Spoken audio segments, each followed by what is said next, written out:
اور کون سا شہر ہے جس میں آرمی کی امپورٹنٹ انسٹالیشن پہ حملہ نہیں ہوا اور اسے نقصان نہیں پہنچایا، نہ ہی صرف نقصان بلکہ توہین کی گئی ہے آرمی کی اور ان شہداء کی جنہوں نے اپنی جانیں اس ملک کے لیے دی ہیں۔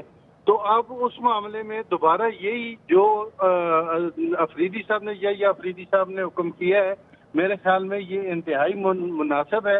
اور اگر اس سارے معاملات اور ساری مشکلات سے نکلنا ہے تو فل بینچ ہی کنسٹیٹیوٹ ہو، تاکہ یہ معاملہ حل ہونا چاہیے اور پوری قوم کو ایکسیپٹیبل ہو اور سارے اداروں کو ایکسیپٹیبل ہو، اور چند بینچ بیٹھ کے اگر یہ فیصلہ کریں گے، اور جس طرح اس فیصلے میں بھی آپ نے سپریم کورٹ میں دیکھا ہے کہ سپریم کورٹ میں تمام ججز صاحبان ایک پیج پہ نہیں ہیں، اپنی اپنی اوپینین رکھتے ہیں۔ قاضی فائز عیسیٰ صاحب نے بھی اعتراض کیا، پھر وہ نہیں بیٹھے اس بینچ میں، منصور صاحب نہیں بیٹھے، یا یہ افریدی صاحب نے ریکیوز کر لیا، تو اس طرح اور طارق مسعود صاحب نے ریکیوز کر لیا، تو اس کا مطلب ہے سپریم کورٹ خود بھی کنفیوژن کا شکار ہے کہ اس معاملے میں کیا کیا جائے۔ جانا چاہیے۔ میں آتا ہوں ہارون رشید صاحب، غور خان صاحب، میں شائق عثمانی صاحب کے پاس آخر میں جاؤں گا اس لیے کہ وہ جج ہیں اور وہ ان سے پھر لیں گے۔ یہ ایک ایسا سوال ہے جس کو میں ذرا تینوں کی اوپینین آ جائے۔ اب یہ فرمائیے گا کہ جو یا افریدی صاحب کا نوٹ ہے اس میں ایک اور بڑا اہم بات انہوں نے کی ہے کہ عدالت میں ہم آہنگی، سالمیت اور عوامی اعتماد کے لیے فل کورٹ جو ہے وہ تشکیل دیا جائے۔ اب یہ صورتحال جو ہے غور خان صاحب، بہت سے جو پچھلے معاملات تھے کہ جیسے پریکٹس اینڈ پروسیجر کا تھا، ابھی وہ آیا نہیں اور اس سٹے جو ہے وہ پہلے آ گیا، بینچ تشکیل ہو گیا، سب کچھ ہو گیا، تو آپ کو لگتا ہے کہ نہیں اب یہ جو معاملہ ہے یہ جانا چاہیے فل کورٹ بیٹھے، جو چیلنجنگ معاملات ہیں اس کو دیکھے تاکہ سب کو ایکسیپٹیبل ہو جائیں، اور وہ جو بات کی جا رہی ہے اعتماد کی، یقین کی، ساکھ کی، معتبر ہونے کی، وہ سلسلہ ٹھیک ہو سکے؟ دیکھیں میرا ذاتی خیال ہے، ادروائز تو یہ افریدی صاحب اپنے اوپینین کا حق رکھتے ہیں، لیکن میں اس سے اسٹرانگلی ڈس ایگری کرتا ہوں فور ون ریزن، اور ریزن یہی ہے کہ جس وقت یہ بینچ کنسٹیٹیوٹ ہوا 9 ممبر بینچ بیٹھ گیا اور جس میں سینئر جج صاحبان بھی تھے، تو قاضی فائز صاحب نے اپنے آپ کو ریکیوز نہیں کیا۔ اس نے یہ کہنا تھا، ان کا کہنا یہ تھا کہ چونکہ یہ بینچ قانون کے مطابق کنسٹیٹیوٹ نہیں ہوا ہے لہٰذا میں یہاں اس میں نہیں بیٹھتا، جس کا کی تائید سردار مسعود صاحب نے کی، اور ان کا کہنا یہ تھا کہ وہ پریکٹس اور پروسیجر لا سٹے ہوا ہے اور اس کے مطابق کنسٹیٹیوشن کرنا بینچز کا ایک کمیٹی کا کام ہے رادر دین چیف جسٹس کا، تو اس لیے میں اس پہ نہیں بیٹھتا۔ آپ جس وقت وہ اٹھیں تو اس کے بعد جج صاحبان کو چاہیے کہ وہ ایسے قسم کے نوٹ کے ڈیورنگ دا پروسیڈنگز اجتناب کرے۔ اب یہ فل کورٹ کی کسی کی طرف سے ابھی تک ایسا کوئی اپلیکیشن نہیں آیا، ایسی ریکویسٹ نہیں آئی ہے، کیونکہ اس کے 9 ممبر بینچ میں سے 2 جج صاحبان جب اٹھے اور اس کے بعد بینچ کنسٹیٹیوٹ ہو کے بیٹھ گیا تو منصور علی شاہ صاحب نے پوچھا کہ کسی کو تو اعتراض نہیں ہے۔ اس وقت اٹارنی جنرل صاحب نے، جو فیڈریشن کا پہلا وکیل ہے اور وہی فیڈریشن کو ریپرزینٹ کرتے ہیں، انہوں نے کہا ہمیں کوئی اعتراض نہیں۔ 2 دن کے بعد انہوں نے اعتراض کیا، آپ ان کے ریلیٹیو اور اٹھ کے چڑھے گئے۔ اب حکومت جو چاہتی ہے، آج تک حکومت کی طرف سے یہ ریکویسٹ نہیں آئی کہ فل بینچ کنسٹیٹیوٹ کیا جائے۔ گورنمنٹ اگر فل بینچ مانگ بھی رہی ہے تو حکومت کی ہمیشہ سے یہ سٹینس رہا ہے کہ ہاں فل کورٹ کا مطلب ہے، فل بینچ کے فل کورٹ کا مطلب ہے سارے جج صاحبان مائنس وہ جج صاحبان جو ہم نہیں چاہتے کہ اس بینچ پہ بیٹھے، تو ان کا بھی اپنی طرف سے تو ایک سٹینس نہیں ہے۔ دیکھیں جہاں تک سپریم کورٹ کا تعلق ہے، بینچ جو بھی بیٹھے، وہ 7 ممبر کا ہو، وہ 3 ممبر کا ہو، وہ 5 ممبر کا ہو، وہ ایکولی اس آئین اور قانون کی انٹرپریٹیشن کرتے ہوئے سارے کیسز کے فیصلے کرتا ہے۔ ابھی نیب کا جو لا بنا ہوا ہے اور اس کی انٹرپریٹیشن ہو رہی ہے اور اس کی وائریس چیلنج ہوئی، جو سب سے امپورٹنٹ کیس ہے، وہ صرف 3 ممبر بینچ دیکھ رہا ہے، جس میں منصور علی شاہ صاحب بھی بیٹھے ہوئے ہیں۔ اس میں نہ حکومت کی طرف سے ریکویسٹ آئی ہے، نہ ہی اٹارنی جنرل صاحب نے ریکویسٹ کی ہے، اور وہ تو یہ میٹر اب ختم ہونا چاہیے اور عوام کا اعتماد کورٹ پہ ہونا چاہیے۔ جج صاحبان کو چاہیے کہ اپنے رولز ریگولیشن کو جتنے بھی اپلیکیبل کرتے ہیں وہ اپلائی کر کے 1 minute once and for all اس اس کو میٹر کرنا کو چاہیے۔ میں غور خان صاحب آتا ہوں۔ ناظرین ہماری گفتگو جاری ہے، وقت ہوا ایک مختصر سے کمرشل بریک کا، ملتے ہیں اس وقفے کے بعد۔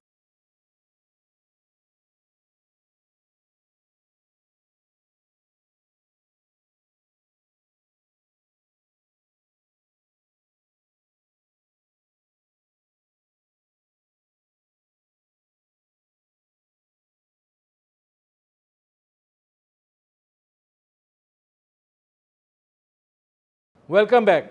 اچھا, اس میں شائق عثمانی صاحب, آپ نے ہارون رشید صاحب کی بات بھی سنی اور گوہر صاحب کی بات بھی سنی. آپ کیا سمجھتے ہیں کہ یحییٰ آفریدی صاحب جو ہیں ان کی بات میں وزن ہے, قطع نظر اس بات کے کہ حکومت کون کیا کہتی ہے کہ کیسا فل بینچ ہونا چاہیے, یا اور کوئی کیا کہتا ہے کیسا فل بینچ ہونا چاہیے؟ آپ یہ سمجھتے ہیں کہ پوری جتنے بھی ججز ہیں 14 کے 14 وہ بیٹھ جائیں اور سنیں؟ دیکھیے, پہلی بات تو یہ ہے کہ فل بینچ تو ہو ہی نہیں سکتی, کیونکہ 2 ججز نے آلریڈی انکار کر دیا ہے, ایکسیپٹ کر دیا ہے چیف جسٹس کی پاور وہ بینچ بنا, تو فل بینچ تو بن ہی نہیں سکتی. دوسری بات یہ ہے کہ with all due respects to my other friend جو ابھی آپ کے سامنے, کہ ایک دفعہ ہیئرنگ شروع ہو گئی اور 7 ججز کے سامنے, تو اب فل بینچ بنانے کے مطلب یہ ہوا کہ ساری ہیئرنگ دوبارہ ہو, کیونکہ جو نئے ججز اگر آئے تو ان کو بھی تو ہونا پڑے گا نا پارٹی, وہ تو ہے نہیں. تو اس وجہ سے فل بینچ تو اب بنی نہیں سکتی. یہ الگ بات ہے کہ یہ برخاست کر دیے جائے ساری بینچ اور دوبارہ سے اس کی ہیئرنگ ہو, وہ اور بات ہے, لیکن یہ ہیئرنگ اس ہیئرنگ میں فل بینچ نہیں ہو سکتی. تیسری بات یہ ہے کہ آبجیکشنز یحییٰ آفریدی صاحب نے دی ہیں, وہ ٹھیک ہے, وہ ان کا اپنا اختلافی نوٹ ہے, لیکن وہ کوئی آرڈر نہیں ہے, اور وہ ان کے اپنے ویوز ہیں, دیٹ از آل. اس کا کوئی افیکٹ نہیں ہے کسی چیز پر. مقصد اصل میں یہاں پہ جو ہوا ہے وہ یہ ہوا ہے کہ یہ جو کل پریس اسٹیٹمنٹ آئی ہے اس کا اثر ہوا ہے. اس کا اثر یہ ہوا ہے کہ اب سپریم کورٹ ریئلائزیشن ہوا, جو کہ پہلے ان کو ریئلائزیشن نہیں تھا, کہ کیا نوعیت ہے جو کیس ان کے سامنے ہے.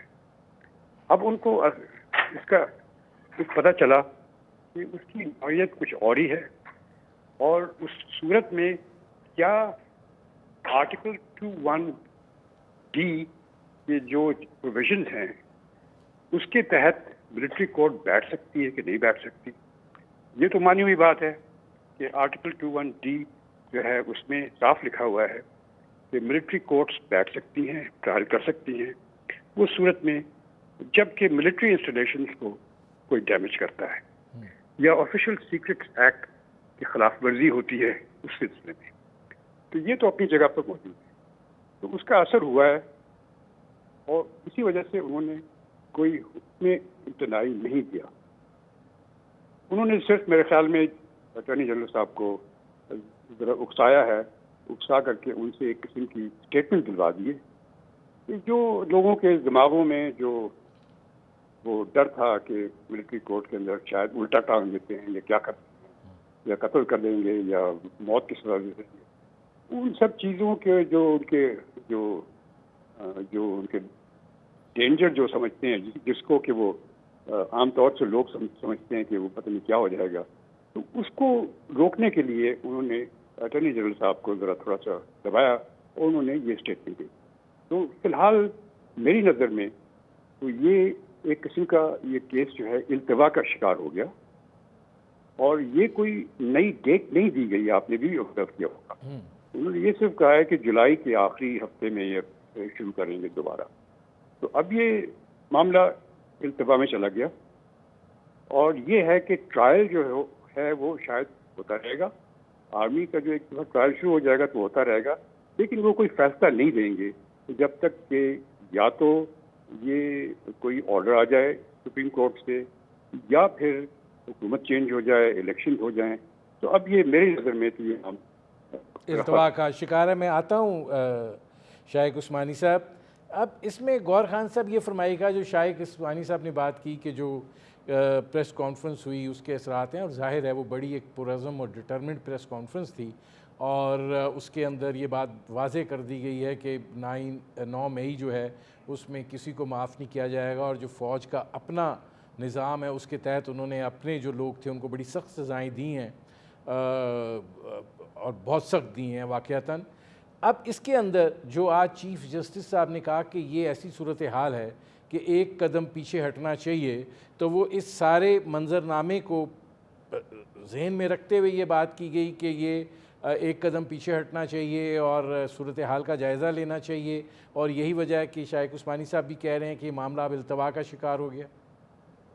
میرا خیال ہے انشاءاللہ تعالیٰ التوا کا شکار نہیں ہوگا ندیم صاحب. پہلے میں صرف اتنا عرض ضرور کروں، سپریم کورٹ کے پریکٹس کے مطابق اور رولز کے مطابق آئی ایکسیپٹ کہ جو اس سے ایک مرتبہ پہلے ہوا تھا، ابھی جو الیکشن ریلیٹڈ کیس آئے تھے اس کیس میں جج صاحبان نے ڈیورنگ دا پروسیڈنگز اپنے نوٹ لکھنا شروع کر دیا، جو سپریم کورٹ کے پریکٹس سے ایکچولی ایک انحراف سا ہے. ادروائز جج صاحبان جب کیس شروع ہو جاتا ہے، وہ اگر اپنے آپ کو ریکیوز بھی کرتا ہے تو اس کا آرڈر چیف جسٹس لکھتا ہے، اور during this period until the final judgment جج صاحبان اپنے نوٹ نہیں لکھا کرتے. اسی لیے میں نے عرض کیا تھا کہ اس سے کانفیڈنس پہ بھی اثر پڑتا ہے اور پروسیڈنگ پہ بھی بہت ایڈورس افیکٹ پڑتا ہے. یہ تو ہے ود رسپیکٹ ٹو دا بینس کی کنسٹیٹیوشن. جو اچھا، اب غور خان صاحب اس میں سوال یہ ہے کہ جب آپ یہ بات کہہ رہے ہیں کہ یہ نوٹس کی اس طریقے سے، تو آپ کو یہ نہیں لگ رہا کہ سپریم کورٹ بحیثیت ادارہ جو ہے وہ ایک خود خلفشار کا شکار ہے، تقسیم کا شکار ہے؟ تو ایسے ادارے سے جب فیصلے آئیں گے تو پھر چیف جسٹس صاحب کو یہی کہنا پڑے گا نا کہ ہم نے 14 مئی کے فیصلے پر نہیں کوئی سخت ایکشن لیا اس لیے کہ عمارت اندر سے کمزور ہو چکی ہے، تو پھر کوئی راستہ تو اختیار کرنا چاہیے نا.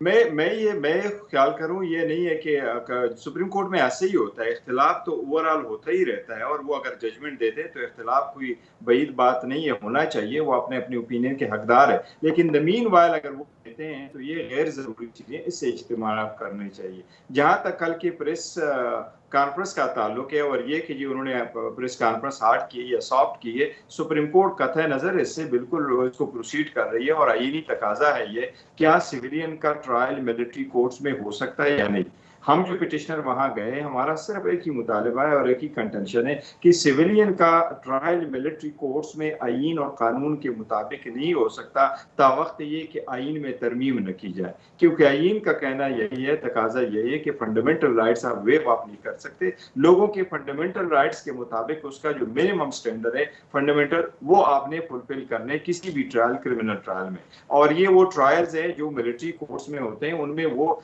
جو آرم فورسز کے لوگ ہوتے ہیں ان کے لیے تو ہے، لیکن سویلین کے لیے نہیں. یہ ایک پوائنٹ ہے. میرا نہیں خیال کہ سپریم کورٹ اس پہ کوئی کمپرومائز کرے گی کہ اس پہ ایک سٹیپ پیچھے ہٹ کر کے کہیں کہ نہیں اس میں مڈل راستہ نکالتے. یہ آئینی نقطہ ہے اور آئینی نقطہ میں کوئی مڈل راستہ نہیں ہوگا. مجھے امید ہے سپریم کورٹ یہی ہولڈ کرے گی کہ سویلین کا ٹرائل ملٹری کورٹس میں نہیں ہو سکتا. دو قسم کے سویلین ہوتے ہیں. میں غور خان صاحب آتا ہوں، مجھے ایک بریک لینا پڑ رہا ہے. ناظرین، ہماری گفتگو جاری ہے، وقت ہوا ہے ایک مختصر سے کمرشل بریک کا. ملتے ہیں اس وقفے کے بعد.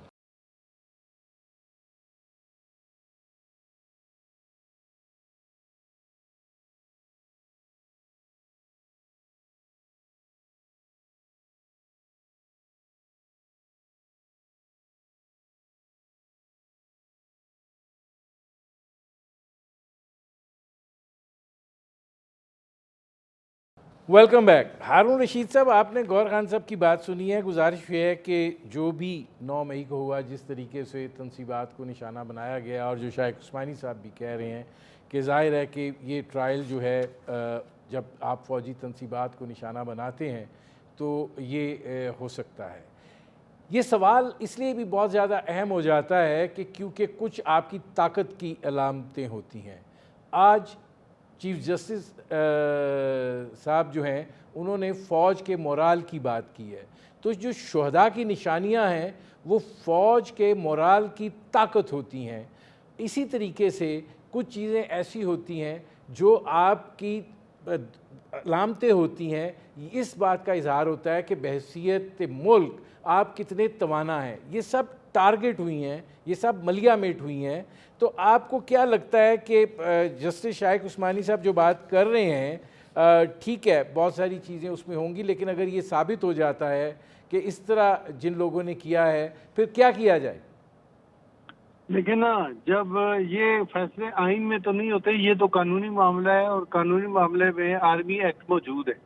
آرمی ایکٹ کے تحت یہ پروسیجر دیا گیا ہے کہ کن کن اوفینسز میں آرمی کی کورٹس جو ہے وہ ٹرائل کریں گی. تو اس میں اس کو 2D کے تحت یہ اختیار حاصل ہے آرمی کورٹس کو کہ وہ سویلین کا یا جو بھی ہو، آرمی کا ہو یا سویلین ہو، ان کا ٹرائل کرے ان اوفینسز کا جس کو ڈیفائن کیا گیا ہے. مثلا آرمی کی انسٹالیشن کو نقصان پہنچانا، ان کے اداروں میں جو بھی اوفینس ہو، اگر سویلین کرے گا تو اس کا ٹرائل آرمی لا کے تحت ہو سکتا ہے. اور اسی لیے آج بھی آبزرویشن جو سپریم کورٹ میں بھی آتی رہی وہ یہی ہے کہ سویلین کا ٹرائل جو ہے وہ آرمی کورٹ میں ہو سکتا ہے. اور اب اس کا چونکہ فیصلہ بھی ہونا ہے، ابھی تو ٹرائل ہو رہا ہے، اور ٹرائل بھی ہوگا جب سپریم کورٹ اگر ہیئرنگ کر کے فائنلی ڈیسائیڈ کرتی ہے کہ یہ نہیں ہونا چاہیے یا جو بھی ہو، تو وہ تو پھر بعد میں دیکھا جائے گا. مین وائل جو سچویشن ہے، اگر ایسی پوزیشن ہوتی تو سپریم کورٹ نے پہلے دن ہی ریسٹریننگ آرڈر کر دینا تھا کہ ان کا ٹرائل سویلین کا آرمی کورٹ میں نہیں ہو سکتا. اچھا، اب اس میں شائق عثمانی صاحب یہ فرمائیے گا کہ جو یہ ساری صورتحال ہے، اس کے اندر ایک اور بڑی چیز اہم ہے، وہ میں آپ سے پوچھنا چاہ رہا ہوں کہ بات یہ کی جاتی ہے کہ جی پریکٹس اینڈ پروسیجر کا بل ہو، کوئی اور مسئلہ ہو، فوراً نوٹس ہو جاتا ہے، فوراً بینچ تشکیل پا جاتے ہیں، فوراً سماعتیں جو ہیں وہ شروع ہو جاتی ہیں، یہ لے آؤ وہ لے آؤ، اس کو پکڑو. اس ملک کے عوام جو ہیں، اقتصادی صورتحال کو چھوڑ دیں، وہ ان لوگوں سے بات کریں گے. جو ہمارا نظام عدل ہے اس میں ذلیل و رسوا ہو رہے ہیں. ہماری سپیریئر عدالت کے پاس وقت یا فرصت ہی نہیں ہے کہ وہ یہ تو دیکھ لے کہ جو نیچے اس کی متحد عدالتیں ہیں وہاں پہ کیا ہو رہا ہے. کیا وہاں پہ جو لوگ آ رہے ہیں ان کے کوئی انسانی حقوق نہیں ہیں؟ کیا جو وہاں پہ لوگ آ رہے ہیں ان کے کوئی بنیادی حقوق نہیں ہیں؟ کیا وہاں پہ جو لوگ آ رہے ہیں ان کا کوئی مسئلہ نہیں ہے؟ یہ سارے مسائل جو ہیں یہ ایلیٹ کلاس اور ایلیٹ کلب کے ہی ہیں. یہ تو آپ نے بڑی اچھی بات کی. میں تو ہمیشہ سے کہتا رہا ہوں، آپ کے پروگرام میں بھی کہہ چکا ہوں اور دوسرے پروگرام میں، کہ بدقسمتی سے پچھلے 2-3 سال میں 2 سال میں یہ ہماری کورٹس میں جو ہے پولیٹیکل میٹرز میں انٹرسٹ لینا شروع کر دیا، اور کوئی غیرہ جا کر کے ایک پٹیشن فائل کر دیتا ہے، سیاسی چیزیں اس میں ہوتی ہیں، اور وہ سپریم کورٹ اس کو سنتی ہے اور اس میں فیصلے بھی. یہ میرے خیال میں بڑی غلط ٹریڈیشن ہے. سپریم کورٹ کو اس میں پڑھنا ہی نہیں چاہیے، اور خاص طور سے سو موٹو نوٹس دے کر کے کسی سیاسی چیز کو ڈسکس کرنا اور اس کا ٹرائل کرنا اور اس کی ہیئرنگ کرنا، میرے خیال میں یہ سپریم کورٹ کو زیب نہیں دیتا. اس سے سپریم کورٹ کی ساکھ گھٹتی ہے، بڑھتی نہیں ہے. اور یہ اسی وجہ سے یہ ہوا ہے کہ یہ سب جو کنفیوژن اور کیوس اور جو کورٹ کے اوپر جو اعتماد ہے اس کافی ٹھیس پہنچا. اب یہ کہ دیکھیے، آپ نے جو بیان کیا، ہمارے ملک میں جو جوڈیشری کا حال ہے وہ اتنا برا ہے کہ آپ اندازہ نہیں کر سکتے. نیچے والی کورٹ جو ہیں، ہائی کورٹ میں بھی فیصلے 20 سال تک نہیں ہوتے. ہماری اپنی فرم میں کیسز ہیں 20 سال ہو گئے ہیں اور اس کا فیصلہ ہوتا ہی نہیں، آرگومنٹ سنی نہیں جاتی. اگر سن بھی جاتی ہیں تو اس کا آرڈر ہی کوئی نہیں لکھتا. تو یہ تو کتنی کیوٹک سچویشن ہے ہماری جوڈیشری کی، اور ہمیں چاہیے کہ اس کے متعلق کچھ کرنا چاہیے. اور ہماری جو سپریم کورٹ ہے اس کو سیاسی کیسز سے بالکل الگ ہو جانا چاہیے، اور ان کو چاہیے کہ کانسنٹریٹ کریں کہ لوگوں کے جو ڈسپیوٹس ہیں، جس کا جو جوڈیشری کا مقصد ہے، تو ان جو ڈسپیوٹس ہیں، ان کے پرابلمس ہیں، ان کی طرف زیادہ اٹینشن دی جائے. اب غور خان صاحب، آپ نہیں یہ سمجھتے کہ یہ جو وکلا تحریک چلی تھی اس کا آزادی عدلیہ وہ بھگت رہے ہیں ہم لوگ جسٹس افتخار سے لے کے اب تک؟ مطلب یہ بجائے اس کے کہ یہ عدالتیں جو ہیں وہ عوام کے لیے ہوتی، یہ پولیٹیسائز ہو گئی ہیں، یہ سیاست زدہ ہو گئی ہیں، اور نتیجہ یہ ہے کہ آج ہر انگلی جو ہے ان کے اوپر اٹھ رہی ہے، فیصلے ہوتے ہیں، کوئی ماننے کو تیار نہیں ہے. تو ایسی جو صورتحال ہے، کیا آپ کو نہیں لگتا کہ سپریم کورٹ اور فاضل جائی صاحبان کو ایک انٹروسپیکشن کی ضرورت ہے؟ پاکستان کے جوڈیشل سسٹم کے بارے میں آپ ضرور کہہ سکتے ہیں ہمیں ریفارم کی ضرورت ہے، لیکن میں اس کا ذکر ضرور کرتا ہوں کہ سپریم کورٹ کانسٹیٹیوشنل کورٹ ہے، اور کہ وہ دوسرے بھی اپیلے اور دوسرے کورٹ ہائی کورٹوں سے جو آتے ہیں، لیکن ان کے مطابق آرٹیکل 203 کے مطابق سول کورٹوں کا جو سپرویژن ہے وہ ہائی کورٹوں کے پاس ہے نہ کہ سپریم کورٹ کے پاس، اور آئین کے مطابق سپریم کورٹ کے پاس ہائی کورٹوں کے سپرویژن کا کوئی اختیار نہیں ہے۔ سپریم کورٹ اس صورت میں دیکھ سکتی ہے کہ اگر ان کے فیصلے سپریم کورٹ کے سامنے آ جائیں، اگر ان کے فیصلے سپریم کورٹ کے سامنے نہ آ جائے، سپریم کورٹ ڈائریکشن نہیں دیا کرتی، نہیں آئینی اور قانونی طور پر وہ ڈائریکشن دے سکتی ہے۔ ابھی جب لا امینڈمنٹ ہو چکی ہے 18ویں ترمیم کے بعد 2010 کے بعد، یہ سول اسٹرکچر زیادہ تر ہے، اس کو اور کرمنل سائڈ کو ریفارم کرنا صوبائی حکومتوں کا کام ہے۔ ان کا کام ہونا یہی چاہیے کہ کسی بھی بیرونی ممالک کو دیکھے، آپ Australia, New Zealand, America, you کے، کینیڈا، ان ملکوں کو دیکھے وہ کیسے جلدی فیصلے کرتے، جس طریقے سے ہمارا اسٹرکچر بنا ہے کورٹوں کا، اس میں ریفارم کی ضرورت ہے۔ جس طریقے سے ہم کیسز فائل کرتے اور ان کو پرسو کرتے اور ان کا جو پروسیجر ہے اس کے لیے کرنا چاہیے۔ میں کہتا ہوں یہ ایک جوڈیشل سسٹم کا ریفارم ایک لانگ ڈیو پروسیس ہے، یہ جتنا جلدی انڈرٹیک کر سکے لوگوں کو اس کا فلاح ہے۔ میں آپ کو کہوں موجودہ آج کل کے جو حالات ہیں، جو لوگ بول رہے ہیں 7ویں مرتبہ 8ویں مرتبہ ایک بندہ اریسٹ ہو جاتا ہے جب کورٹ سے ریلیف ہو جاتا ہے، دنیا کے کس قانون میں کرمنل لا میں رکھا ہے کہ آپ کو بیل نہیں ملا کرے گی یا پولیس آپ کو اریسٹ کیا کرے گی؟ امریکہ میں آپ کو بتاؤں اس وقت امریکہ میں دنیا کی پاپولیشن 5% آف ورلڈ پاپولیشن ہے، لیکن اس وقت لوگ جو کورٹوں میں بند ہیں، جیلوں میں بند ہیں امریکہ میں، وہ ورلڈ کی جیلوں کی پاپولیشن کا 25% پاپولیشن جیلوں میں بند ہے۔ میں گور صاحب میرے پاس چونکہ اب وقت بالکل ختم ہو گیا ہے، ہارون رشید صاحب بالکل 3-4 جملوں میں یہ فرمائے گا کہ یہ جو آپ کی بار ایسوسی ایشنز ہیں یہ بھی سیاست کا ہی شکار ہیں، یہ بھی کوئی سیدھا راستہ تو اختیار نہیں کرتے کہ کوئی ہمارے جوڈیشل سسٹم ہی بہتری آ جائے؟ نہیں، میرا تو خیال ہے ایسی کوئی بات نہیں ہے۔ بار ایسوسی ایشنز تو اپنے طور پہ ہی کام کرتی ہے۔ بار کونسلز کی بات کریں، اور بار کونسلز ہمیشہ کانسٹیٹیوشن اور لا کی بات کرتے ہیں۔ بار ایسوسی ایشن تو ڈسٹرکٹ بار ہوئی یا ہائی کورٹ ہوئی تو ان کا تو یہ کنسرن ہے، سچ نہیں، اس کو وہ کرتے ہیں۔ ٹھیک ہے، میرے پروگرام کا وقت ختم ہو رہا ہے۔ بہت شکریہ ہارون رشید صاحب، بہت شکریہ جسٹس ڈاکٹر شائق عثمانی صاحب، بہت شکریہ گور خان صاحب۔ ناظرین، آپ نے ہمارے پینل کے شرکاء کی گفتگو سنی، اب تک کے لیے اتنا ہی، اجازت دیجیے۔ اللہ